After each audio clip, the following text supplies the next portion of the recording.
Есть ли у вас дача? Если есть, то, скорее всего, вы являетесь членом какого-либо СОТа, СОНТ и прочей юридической организации. Для этого вам необходимо знать, что с 1 января вносятся изменения в закон о садово-огороднических товариществах. Какие? Вот я с любопытством почитал, и для меня все равно остались вопросы. В этом помогут разобраться наши коллеги с МФЦ в рубрике «Мои документы».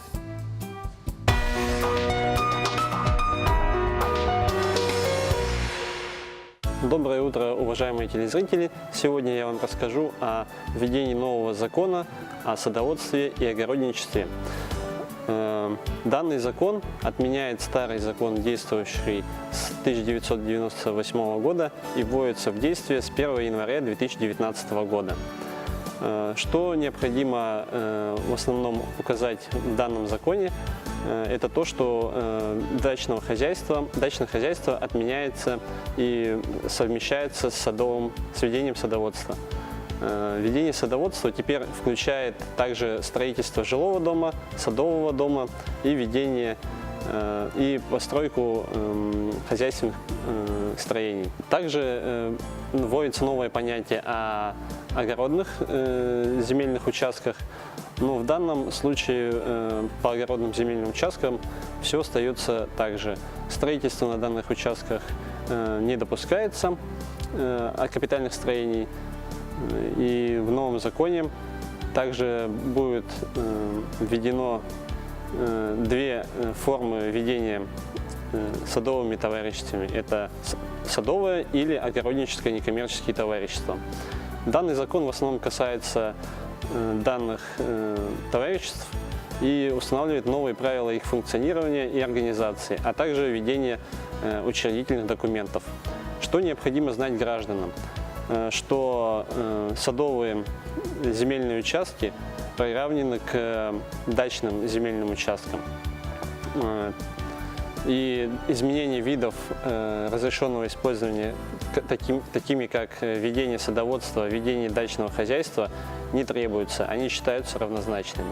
Также дополнительно сообщаем, что сроки приватизации земельных участков членам садовых и огороднических товариществ остались теми же до 31 декабря 2020 года.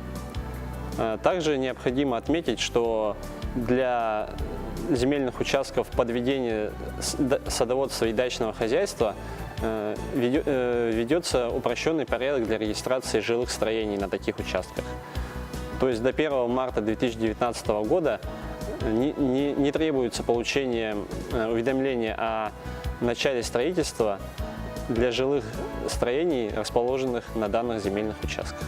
Также необходимо отметить, что для садовых огороднических товариществ будет определена территория ведения садоводства и огородничества данными товариществами. В пределах данной территории может функционировать только одно товарищество. И данная территория должна быть определена в проекте планировки территории в данном городском либо сельском поселении.